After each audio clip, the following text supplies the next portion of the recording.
Creo que los derechos humanos, si bien nadie duda que los reos tienen derechos humanos, pero yo creo que algo que no se ha hecho y ningún procurador lo ha hecho antes, o por lo menos yo no recuerdo, discúlpeme si usted lo hizo y no me acuerdo yo, pero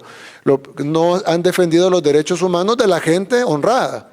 Generalmente defienden como que todo el enfoque de derechos humanos internacional o de las ONGs incluso está enfocado en los derechos de los delincuentes, que tienen derechos. Nadie dice que los delincuentes no tienen derechos, pero ¿por qué el enfoque es siempre en los derechos de los delincuentes? Y la gran mayoría de la gente honrada, nadie le importan sus derechos. En este país pasamos 30 años siendo acribillados, asesinados, renteados, violados, extorsionados, amenazados, viviendo en zozobra y nadie dijo nada, pero de repente agarran a los que matan, a los que rentean, a los que violan y de repente hay que ver los derechos humanos de ellos. Sí, tendrán derechos humanos, pero son más importantes los derechos humanos de la gente honrada y creo que eso es algo importante, procuradora, que debe de también investigarse y debe de también reportarse, porque si no, entonces no estamos hablando de derechos humanos, estamos hablando de derechos de los delincuentes, que creo que son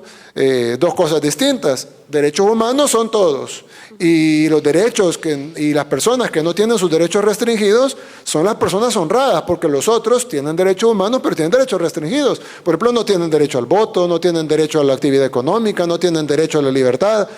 ¿Por qué cometieron un delito? Entonces, si se les restringe, en Estados Unidos algunos no tienen derecho a la vida porque les ponen a la silla eléctrica. Entonces, si se pueden restringir algunos derechos humanos tan fundamentales como el derecho a la vida, en el caso de los países que tienen pena de muerte, ¿por qué en el caso de los países pobres o en el caso de los países en vías de desarrollo del tercer mundo están encima que los delincuentes deben de tener derechos, pero cuando hablamos de los derechos de la población, ahí todo el mundo se queda callado y ahí ya no importa y lo que tenemos que hacer es seguir velando por los derechos de los delincuentes? Entonces, si bien nosotros vamos a respetar los derechos de los delincuentes y lo estamos haciendo y lo hemos estado haciendo todo este tiempo,